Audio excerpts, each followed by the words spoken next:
संजय उवाच दृष्ट्वा तु पांडवानीकं गुणं दुर्योधनस्तदा आचार्यं उपसंगम्य राजा वचनम अब्रवीत। तो ये दूसरे अध्याय का हम प्रारंभ कर रहे हैं।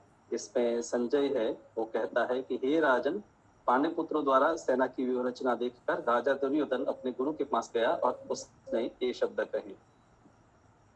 तो आपको पता है, पहला वो अर्जुन का विषाद था, अर्जुन युद्ध नहीं करना चाहता था, और अभी धृतराष्ट्र बहुत खुश था क्योंकि अर्जुन युद्ध नहीं करेगा तो सब कौरवों को ही राज्य मिल जाएगा। पर यहाँ पर इस शंका का वो निवारण करता है। धृतराष्ट्र जन्म से अंधा था, दुर्भाग्यवश वह आध्यात्मिक दृष्टि से भी वंचित था। ये बहुत ही महत्वपूर्ण वाक्य है प्रभुपाद के तात्पर्य में कि कोई जन्म से अंधा हो सकता है, लूला लंगड़ा हो सकता है, पर आध्यात्मिक दृष्टि से अगर कोई है, अंधा है, तो वो सबसे बड़ी कमी है। वह यह भी जानता था कि उसी के समान उसके पुत्र भी धर्म के मामले में अंधे थे, और उसे विश्वास था कि वे पांडवों के साथ कभी भी समझौता नहीं करेंगे।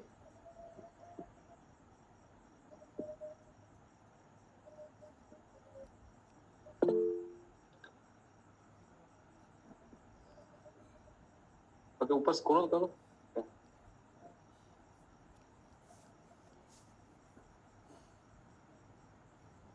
ये ऊपर स्क्रॉल कीजिए ना, मैंने पढ़ लिया इतना तो।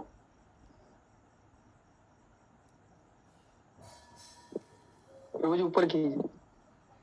कौन कर रहा है? जिनको भी है उनको बोला ऊपर करे, ठीक है। फिर भी पांडवों के साथ कभी भी समझौता नहीं कर पाएंगे, क्योंकि पांचों पांडव जन्म से ही पवित्र थे। फिर भी उसे तीर्थ स्थल के प्रभाव के विषय में संदेह था। इसलिए संजय युद्ध भूमि की स्थिति के विषय में उसके प्रश्न के मंतव्य को समझ गया। अतः वह निराश राजा को प्रोत्साहित करना चाह रहा था। उसने उसे विश्वास दिलाया कि उसके पुत्र पवित्र स्थान के प्रभाव में आकर किसी प्रकार का समझौता करने नहीं जा रहे हैं। उसने राजा को बताया कि उसका पुत्र दुर्योधन पांडवों की सेना को देखकर तुरंत अपने सेनापति दुर्योधन को, द्रोणाचार्य को वास्तविक स्थिति से अवगत कराने गया। यद्यपि दुर्योधन को राजा कहकर संबोधित किया गया था, तो भी स्थिति की गंभीरता के कारण उसे सेनापति के पास जाना पड़ा। अतः दुर्योधन राजनीतिज्ञ बनने के लिए सर्वथा उपयुक्त था, किंतु जब उसने पांडवों की व्यूह रचना देखी तो उसका यह कूटनीतिक व्यवहार उसके भाई को छिपा न पाया।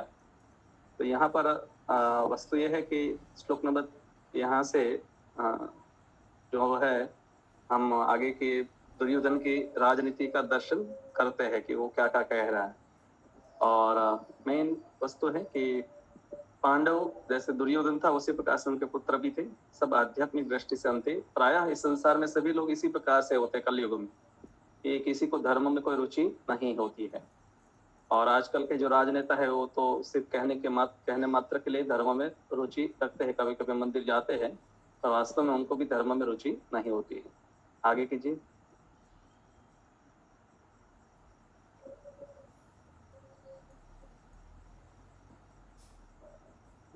प्रभु जी आगे कीजिए, अध्याय तीसरा लीजिए।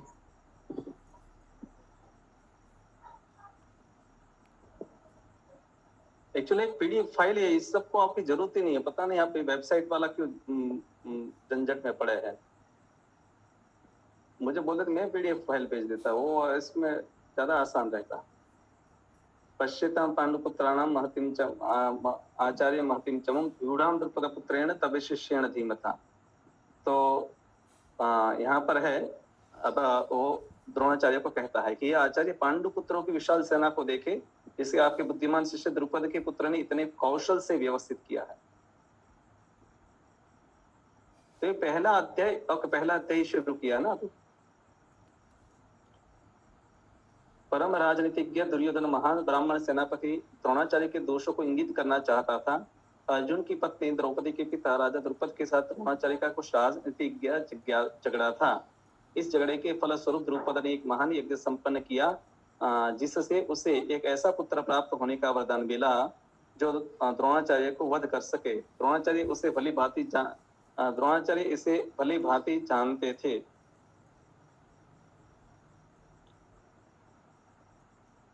बार बार हिला मत करो, पूरा हो जाए फिर घुमाओ। किंतु जब द्रुपद का पुत्र धृष्टद्युम्न युद्ध शिक्षा के लिए उसको सौंपा गया तो द्रोणाचार्य को उसे अपने सारे सैनिक रहस्य प्रदान करने में कोई झिझक नहीं हुई। अब धृष्टद्युम्न कुरुक्षेत्र की युद्ध भूमि में पांडवों का पक्ष ले रहा था और उसने द्रोणाचार्य से जो कला सीखी थी उसी के आधार पर उसने यह व्यूह रचना की थी। दुर्योधन ने द्रोणाचार्य की इस दुर्बलता की और इंगित किया जिससे वह युद्ध में सजग रहे और समझौता न करे। इसके द्वारा वह द्रोणाचार्य को भी यह बताना चाहता था कि कहीं वह अपने प्रिय शिष्य पांडवों के प्रति युद्ध में उदारता न दिखा बैठे। विशेष रूप से अर्जुन उसका अत्यंत प्रिय एवं तेजस्वी शिष्य था। दुर्योधन ने यह भी चेतावनी दी कि युद्ध में इस प्रकार की उदारता से हार हो सकती है। तो यहाँ पर हम देखते हैं कि श्लोक नंबर 3 से लेकर 11 तक जो है दुर्योधन की राजनीतिक जो सोच है उसका वो नजर आती है। या दुर्योधन उवाच श्लोक नहीं लिखा है पर ये श्लोक दुर्योधन बोल रहा है। इसको बोला है द्रोणाचार्य को बोलता है कि आपने अपने शत्रु और अपने ही मृत्यु के कारण बनने वाले धृष्टद्युम्न जो द्रौपदी का भाई था वो उसको विद्या सिखाई है। और अभी एक और द्रोणाचार्य है सेनापति है, दूसरी ओर है धृष्टद्युम्न।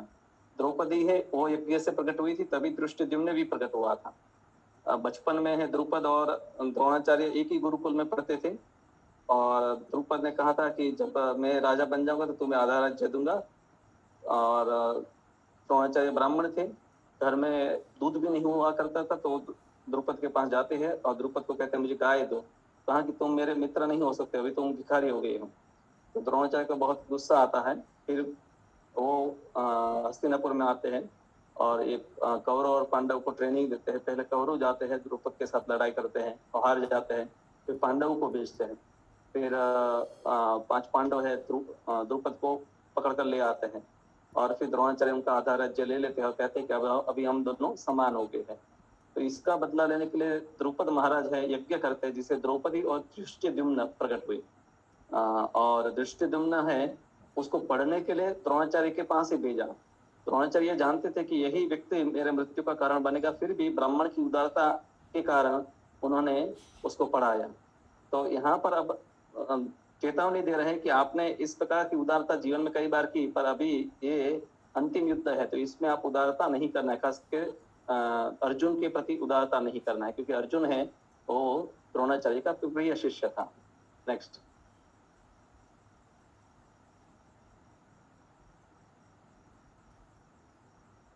अत्र सूरा महेश्वासा भीमार्जुन समायुधि योधानो विराटश्च द्रुपदश्च महारथा। तो अभी काफी सारे योद्धाओं के नाम आएंगे तो मुझे ज्यादा उसमें कुछ बताना नहीं। इन सब की अपनी अपनी कहानी महाभारत में विस्तृत रूप से दी गई है कि कौन कौन क्या क्या है। इस सेना में भीम तथा अर्जुन के समान युद्ध करने वाले अनेक वीर धनुर्धर है यथा महारथी युधान विराट तथा द्रुपद। यद्यपि युद्ध कला में द्रोणाचार्य की महान शक्ति के समक्ष धृष्टद्युम्न महत्वपूर्ण बाधक नहीं था, किंतु ऐसे अनेक योद्धा थे जिसके भय से जिनसे भय था दुर्योधन उन्हें विजय पथ में अत्यंत बाधक बताता है क्योंकि उनमें से प्रत्येक योद्धा भीम तथा अर्जुन के समान दुर्जय था। उसे भीम तथा अर्जुन के बल का ज्ञान था, इसलिए वह अन्यों की तुलना इन दोनों से करता है।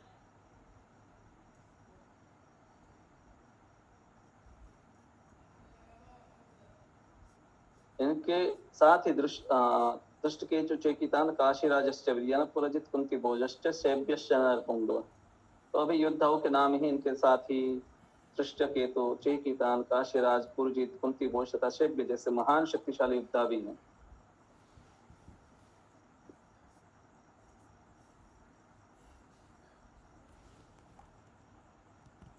युद्धामन्युश्च विक्रांत उत्तमौजास वीर्यवान सौभद्रो द्रौपदीयाश्च सर्व एव महारथ। पराक्रमी युद्धामन्यु अत्यंत शक्तिशाली उत्तमौजा सुभद्रा का पुत्र यानी कि यहाँ अभिमन्यु तथा द्रौपदी के पुत्र ये सभी महारथी है। द्रौपदी के 5 पुत्र थे, एक पांडव से एक पुत्र थे।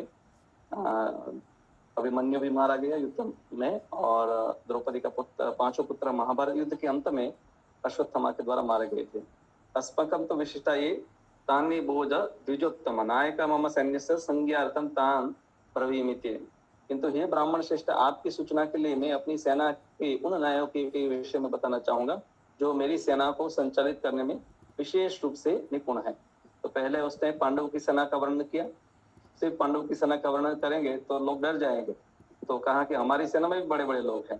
तो ये राजनीतिक व्यक्ति है, उसका विचार इसी प्रकार से चलता है। भगवान भीष्मश्च कर्णश्च कृपश्च समतिंजय अश्वत्थामा विकर्णश्च सौमदत्तिस्तथैव च। मेरी सेना में स्वयं आप, भीष्म, कर्ण, कृपाचार्य, अश्वत्थामा, विकर्ण तथा सौमदत्त का पुत्र भूरिश्रवा आदि है जो युद्ध में सदैव विजयी है। तो यहाँ पर पहला नाम उन्होंने किसका लिया? द्रोणाचार्य का, क्योंकि द्रोणाचार्य ब्राह्मण है। हालांकि भीष्म श्रेष्ठ है, वर्ण के अनुसार ब्राह्मण है, उसका नाम पहले लिया गया। तो दुर्योधन उन अद्वितीय युद्धवीरों का उल्लेख करता है जो सदैव विजयी होते हैं। विकर्ण दुर्योधन का भाई है, अश्वत्थामा द्रोणाचार्य का पुत्र है और सौमदत्ती या भूरिश्रवा बाहुल्यों के राजा का पुत्र है। कर्ण अर्जुन का आधा भाई है, क्योंकि वह कुंती के गर्भ से राजा पांडु के साथ विवाहित होने से पूर्व उत्पन्न हुआ था। कृपाचार्य की जुड़वा बहन द्रोणाचार्य को ब्याही थी। कृपाचार्य का बहन का नाम था कृपी, जिसका विवाह द्रोणाचार्य के साथ हुआ था। कृपाचार्य और द्रोणाचार्य दोनों ब्राह्मण हैं, पर कभी जैसे ऐसे कुछ ब्राह्मण होते हैं कि जो ब्राह्मण के कार्य के से भिन्न क्षत्रियों का कार्य करते हैं। तो वो मिलिट्री टीचर थे, तो इसलिए वो भी युद्ध में है। अन्य च बहवः सूरा मदर्थे त्यक्त जीविता शस्त्र प्रहरणा सर्वे युद्ध विशारदाः। ऐसे अन्य वीर भी हैं जो मेरे लिए अपना जीवन त्याग करने के लिए उद्यत हैं। विविध प्रकार के हथियारों से सुसज्जित है और युद्ध विद्या में निपुण है। जहां तक अन्यों का यथा जयद्रथ, कृतवर्मा तथा शल्य का संबंध है, वे सब दुर्योधन के लिए अपने प्राणों की आहुति देने के लिए तैयार रहते थे। दूसरे शब्दों में यह पूर्व निश्चित है कि वे पापी दुर्योधन के दल में सम्मिलित होने के कारण कुरुक्षेत्र के युद्ध में मारे जाएंगे। निस्संदेह अपने मित्रों की संयुक्त शक्ति के कारण दुर्योधन अपनी विजय के प्रति आश्वस्त था। तो यहाँ पर है, दुर्योधन ही बता देता है कि ये सब लोग हैं मेरे लिए प्राण अपना जीवन त्याग करने के लिए उद्यत है। तो दुर्योधन ने ऐसा शब्द बोला, मतलब ऐसा ही होने वाला है। कई बार सरस्वती हमारे मुख में जो होने वाला है ऐसी वाणी डाल देती है। तो अपर्याप्तं तस्मातं बलं भीष्माभिरक्षितं पर्याप्तं तिदमे तेषां बलं भीमाभिरक्षितं। तो दोनों की शक्तियों का कंपैरिजन अभी दे रहा है। पहले उन्होंने पांडवों की सेना का वर्णन किया, फिर कौरवों की सेना का वर्णन किया। अब वो कहता है कि हकीकत में हमारी सेना है वो बहुत बड़ी है। 11 अक्षौहिणी सेना थी और पांडवों की सेना 7 अक्षौहिणी सेना थी। तो हमारी शक्ति अपरिमेय हो और हम सब पितामह द्वारा भली भांति संरक्षित है, जबकि पांडवों की शक्ति भीम द्वारा भली भांति संरक्षित होकर भी सीमित है। तो यहाँ पर एक अर्थ तो ये आता है कि हमारी सेना पर्याप्त है, और पर्याप्त का अर्थ दूसरा होता है लिमिटेड, कि हालांकि भले हमारी सेना बहुत बड़ी है फिर भी लिमिटेड है। पर्याप्त मतलब एक लिमिट आ गई। और पांडवों की सेना के लिए शब्द प्रयोग किया गया है कि अपर्याप्तम, अनलिमिटेड। तो दोनों प्रकार के अर्थ इस श्लोक के हो सकते हैं। यहाँ पर दुर्योधन ने तुलनात्मक शक्ति का अनुमान प्रस्तुत किया है। वह सोचता है कि अत्यंत अनुभवी सेनानायक भीष्म पितामह के द्वारा विशेष रूप से संरक्षित होने के कारण उसकी सशस्त्र सेनाओं की शक्ति अपरिमेय है। दूसरी ओर पांडवों की सेनाएं सीमित हैं, क्योंकि उनकी सुरक्षा एक कम अनुभवी नायक भीम द्वारा की जा रही है, जो भीष्म की तुलना में नगण्य है। दुर्योधन सदैव भीम से ईर्ष्या करता था, क्योंकि वह जानता था कि यदि उसकी मृत्यु कभी भी हुई तो वह भीम के द्वारा ही होगी। किंतु साथ ही उसे दृढ़ विश्वास था कि भीष्म की उपस्थिति में उसकी विजय निश्चित है, क्योंकि भीष्म कहीं अधिक उत्कृष्ट सेनापति है। वह युद्ध में विजयी होगा, यह उसका दृढ़ निश्चय था।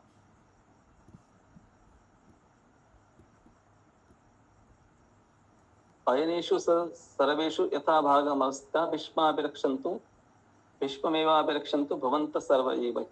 अब दोनों का वर्णन करने के बाद वो क्या कहता है कि भीष्म सबसे महत्वपूर्ण है, इसलिए भीष्म के भी हमें रक्षण करनी चाहिए। तो ऐसा ना हो कि अतएव सैनिकों में अपने अपने मोर्चों पर खड़े रहकर आप सभी भीष्म पितामह को पूरी सहायता दें।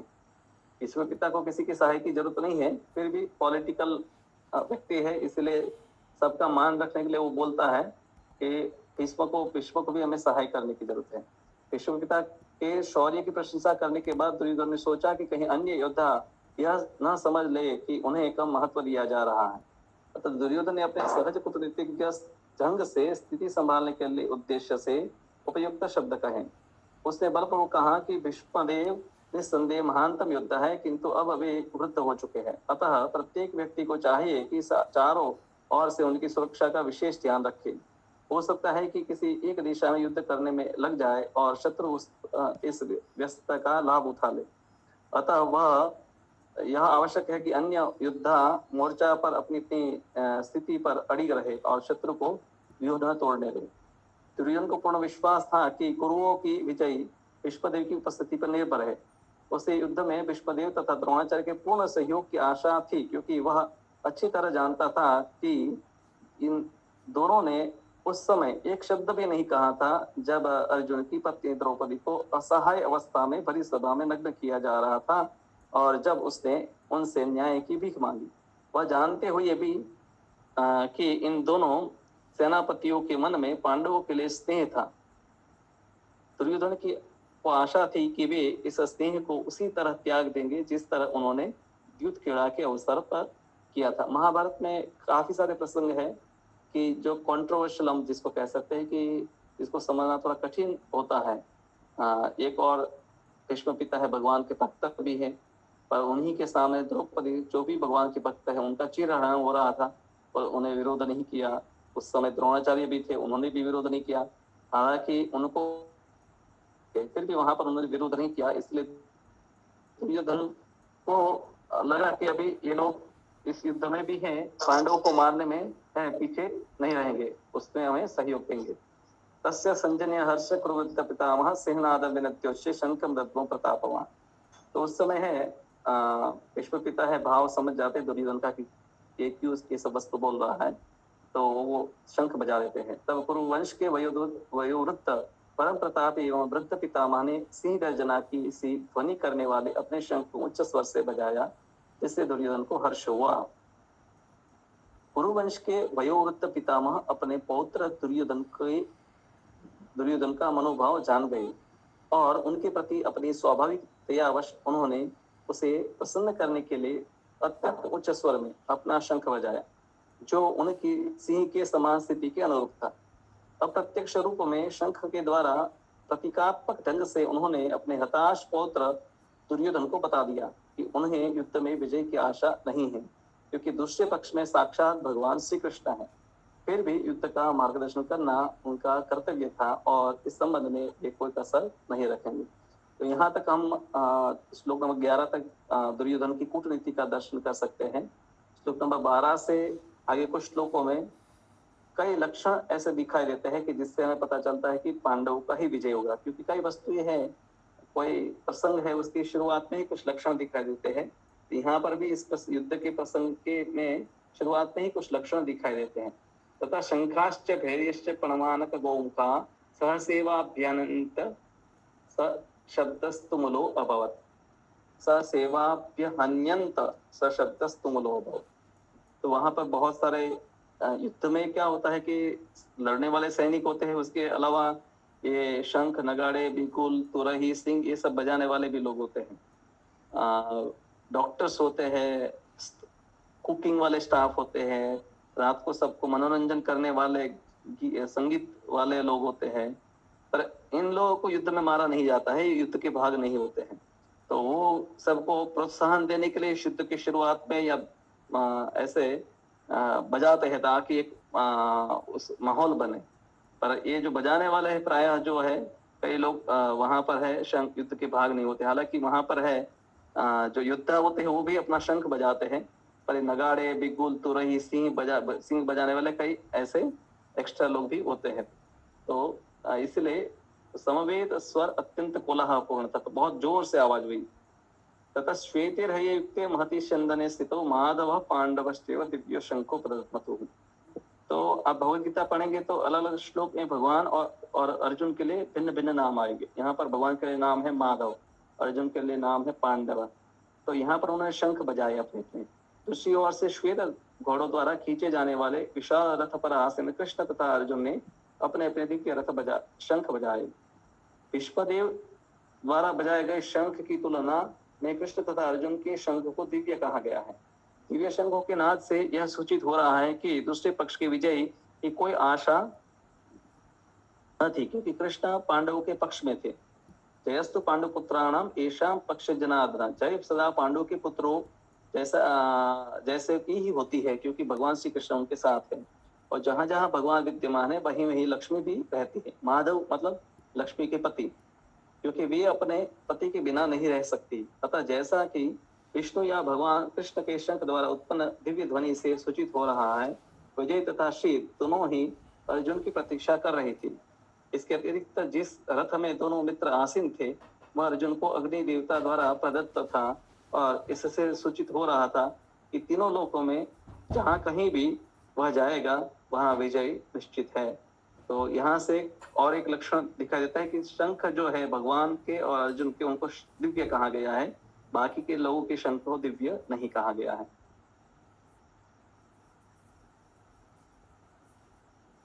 पांचजन्यम ऋषिकेशो देवदत्तम धनंजय पौंड्रम दत्तो महाशंख भीम कर्मा विपोदर। भगवान कृष्ण ने अपना पांचजन्य शंख बजाया तथा अर्जुन ने देवदत्त शंख तथा अति भोजी अति मानवीय कार्य करने वाले भीम ने पौंड्र नामक शंख बजाया।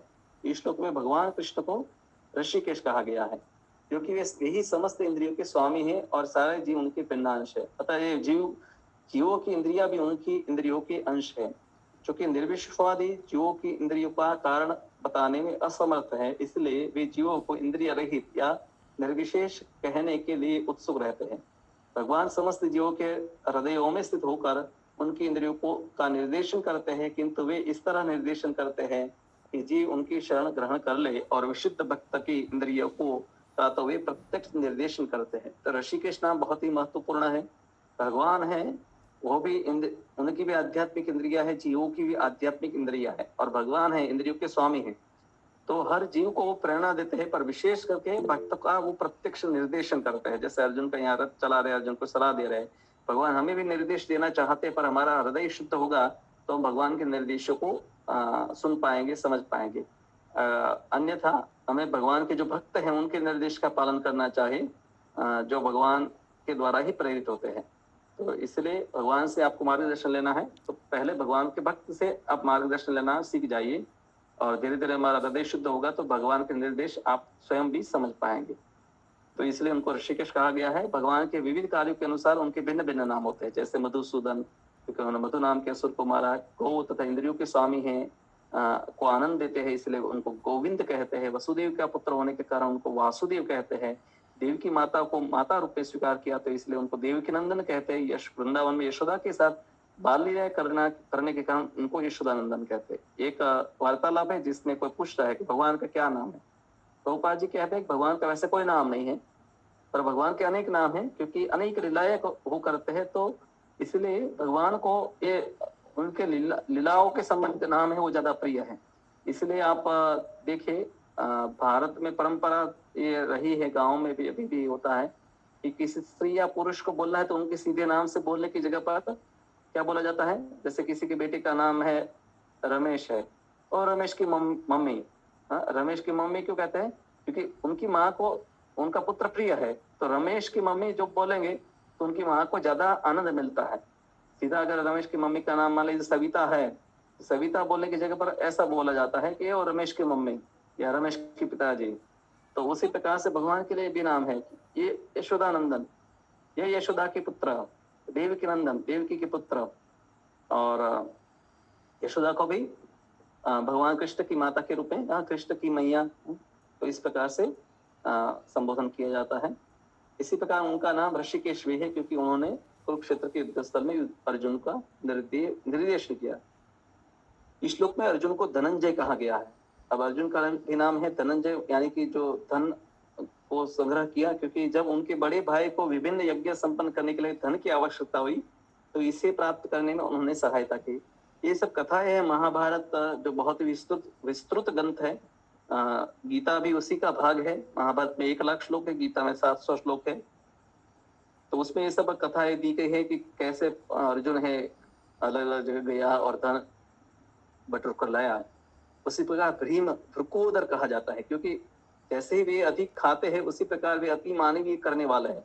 जैसे हिडिंबासुर का वध उसने किया। अतः पांडवों के पक्ष में श्री कृष्ण इत्यादि विभिन्न व्यक्तियों द्वारा विशेष प्रकार के शंख को बजाया गया।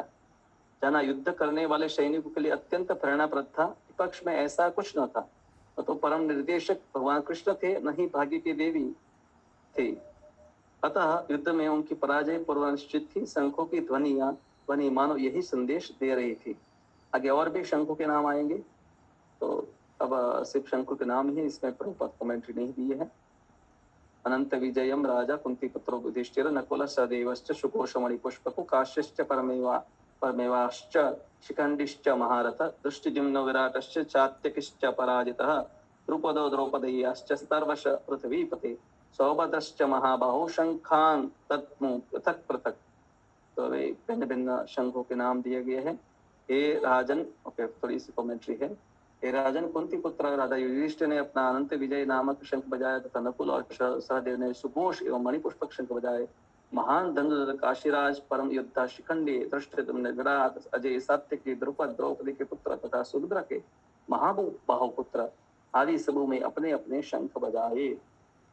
तो संजय ने राजा धृतराष्ट्र को अत्यंत चतुराई से ये बचाया कि पांडु के पुत्रों को धोखा देने तथा राज सिंहासन पर अपने पुत्रों को आसीन कराने का अविवेकपूर्ण नीति श्लाघनीय नहीं है। यानी कि जो दुर्योधन और धृतराष्ट्र की जो नीति थी या षड्यंत्र था, वो प्रशंसनीय नहीं है।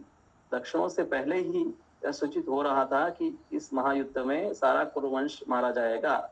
भीष्म पितामह से लेकर अभिमन्यु तथा अन्य पौत्रों तक विश्व के अनेक देशों के राजा समेत उपस्थित सारे के सारे लोगों का विनाश निश्चित था। यह सारी दुर्घटना राजा धृतराष्ट्र के कारण होने जा रही थी, क्योंकि उसने अपने पुत्रों को नीति का प्रोत्साहन दिया। आज के समय में भी बहुत सारे दुनिया के देशों के नेता हैं कि जिनके अहंकार के कारण काफी सारे लोग युद्धों में मारे जाते हैं।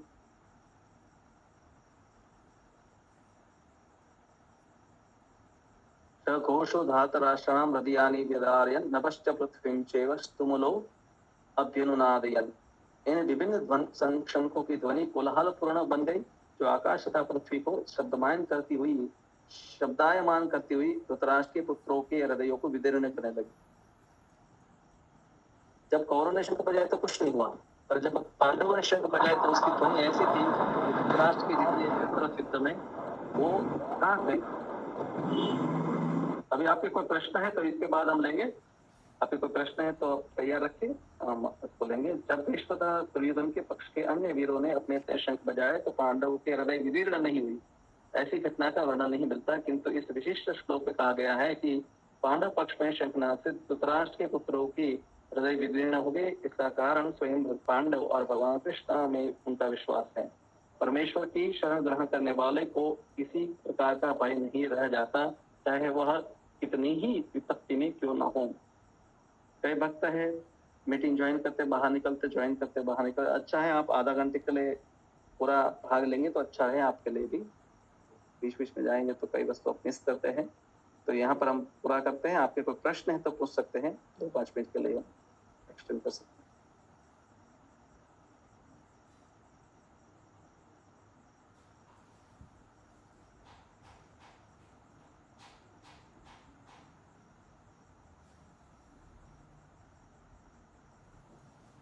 मैं आपको पीडीएफ फाइल भेज देता हूँ, उसमें क्या आपको ये इश्यू नहीं आएगा वेबसाइट पर खोलना।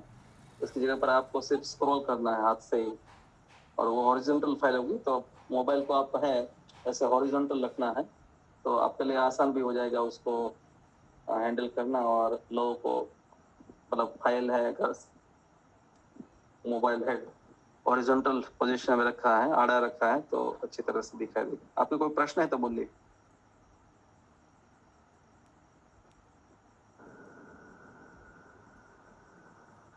किसी का कोई प्रश्न है तो बताइए।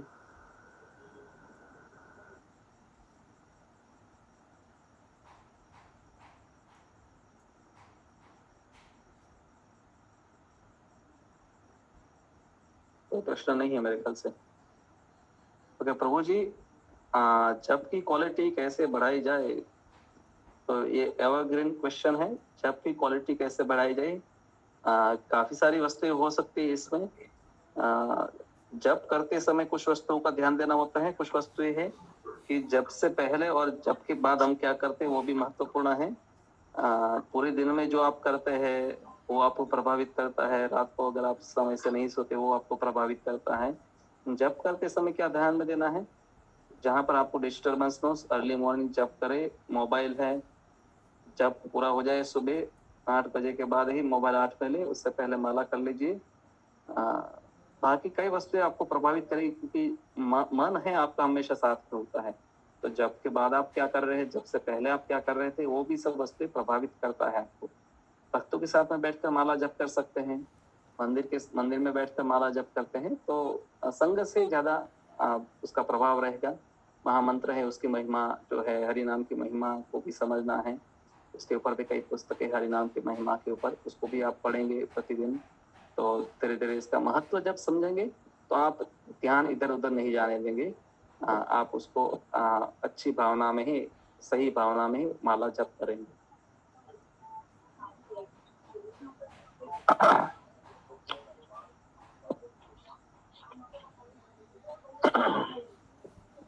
और कोई प्रश्न है तो बताइए। सुख और दुख में कांस्टेंट कैसे रहा जाए? हमारे स्तर पर सुख और दुख में कम से कम हमें ये समझना है कि हमें अपने कर्तव्यों को करने का प्रयास करना है। हम प्रभावित होते हैं, सुख आता है तो हम हर्षित हो जाते हैं, दुख होता है तो हम दुखी भी हो जाते हैं। हम युधिष्ठिर महाराज के स्तर पर नहीं कि नहीं दुख भी आए तो भी हम समभाव में ही रहे, पर कम से कम हमें ये समझना है कि ऐसी स्थितियों में भी हमें गीता की जो शिक्षा है उसको याद करना है कि दुख भी आए तो कोई ना कोई मेरे कर्म के कारण है, सुख भी आए तो समझना है कि मेरा योग्यता नहीं, फिर भी मुझे भगवान ने दिया है। और ऐसी स्थिति में दुख है तो भक्तों से थोड़ा मार्गदर्शन लीजिए। समता का जो स्तर है वो तो कृष्ण भक्ति में उन्नति होगी, तभी हम इक्विपोस्ट यानी कि समता के स्तर पर पहुंचेंगे। शुरुआत में ऐसे ही इस स्तर पर पहुंचना आसान नहीं है, तो कम से कम अपने कर्तव्यों का ध्यान देना है कि मुझे कर्तव्य जो करने हैं, जैसे बीमारी है या सही स्थिति है या पूरी स्थिति है, दोनों स्थिति में अपनी माला करते रहना है। तो कम से कम ड्यूटी के स्तर पर तो कम से कम अपने कर्तव्यों को, जैसे ठंडी गर्मी होती है तो भी लोग है नौकरी करते हैं, गर्मी होती है तो भी लेडीज है रसोई बनाती है, तो हमें अपने कर्तव्यों के ऊपर ध्यान देना है। ठंडी है तो भी सुबह उठना है। आगे दूसरे श्लोक में ये श्लोक आएगा, दसवां श्लोक यही चर्चा है, और गीता के कई श्लोकों में यही विषय की चर्चा आएगी। प्रजल्प से कैसे बचे सकते हैं प्रभु जी? प्रजल्प नहीं करके प्रजल्प से बच सकते हैं। आप या तो स्वयं करते हैं या दूसरा व्यक्ति आपके पास आकर करता है, या तो मोबाइल का में प्रजल्प चलता है जिसको हम सुनते हैं या देखते हैं। तो कॉन्शियस हमें होना चाहिए। आपके पास घड़ी नहीं है तो घड़ी रखिए और देखिए कि आप कितना समय है माला में देते हैं, कितना समय है अन्य बातों में देते हैं। तो थोड़ा टाइम कॉन्शियस होना चाहिए कि समय कीमती है, हमारा समय है, इधर उधर नहीं बिगाड़ना है। तो कोई करता है तो हमें उन बातों को, जैसे कोई अगर क्रिकेट की बात लेकर आया या कोई भी वस्तु बात लेकर आए तो कैसे उसको मोड़कर कृष्ण की ओर ले जानी है, वो हमें थोड़ी कला सीखनी पड़ेगी। तो थोड़ा सा हमें कॉन्शियस होना पड़ेगा कि इसमें हमारा काफी टाइम चला जाता है। तो मैं कहा कि या तो हम करते हैं या दूसरा व्यक्ति हमें सुनाता है, या मोबाइल में हम वीडियोस देखते हैं या और संगीत सुनते हैं या कुछ भी वस्तु करते रहते हैं। तो प्रजल्प अनेक प्रकार के हैं, तो वो सब से बचना भी जरूरी है। समय की कीमत समझे। कभी हॉस्पिटल जाएंगे तो पता चलेगा कि सब लोग हैं बीमार है। कभी भी हमेशा याद रखें कि हमारे पास समय बहुत मर्यादित है, तो हमेशा हम हैं सावधान रहेंगे।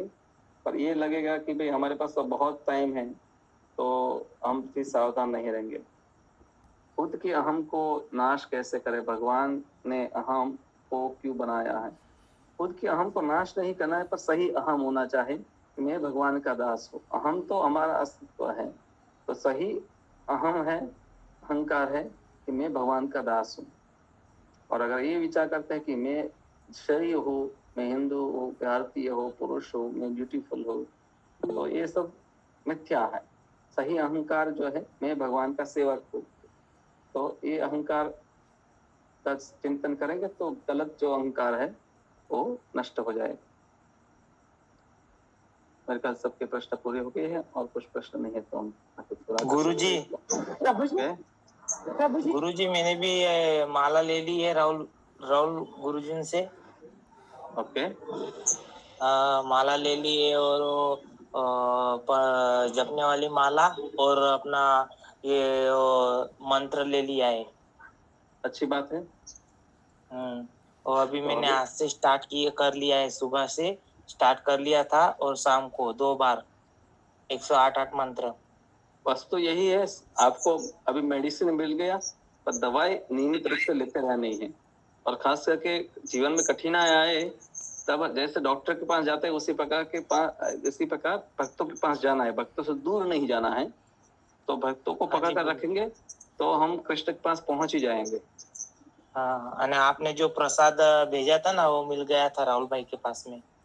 ओके ओके, ठीक है। प्रभु जी, हरे बोलिए कृष्णा। मैडम, प्रभु जी, बोलिए। हाँ, तो अगर कोई घर में एक्सपायर हो जाता है तो माला कंटिन्यू रखते हैं कि पूजा पाठ नहीं कर सकते, लेकिन माला तो कंटिन्यू कर सकते हैं ना? हाँ, माला कोई भी स्थिति में करना चाहे, 365 दिन ओके। हमें करना चाहे। Okay okay. नहीं, मैं कंफ्यूजन था कि कोई एक्सपायर हो जाता है तो बोलते हैं पूजा पाठ नहीं करनी चाहिए 12 दिन, पर माला तो कर सकते हैं ना, वो थोड़ा। हाँ, तभी तो माला करनी चाहे, तभी तो माला जरूरी है। ओके ओके ओके ओके, बस यही कंफ्यूजन। ओके ओके, हरे कृष्ण, हरे ठीक है। कृष्ण। मेरे ख्याल से सबके प्रश्न हो गए, तो मीटिंग पूरा करते हैं। आप सबका आभार। बस सब लोग मिलेंगे। टाइम से जुड़ जाइए हर रोज। ओके, हरे कृष्णा। जी प्रभु जी, हरे कृष्ण। हरे कृष्णा।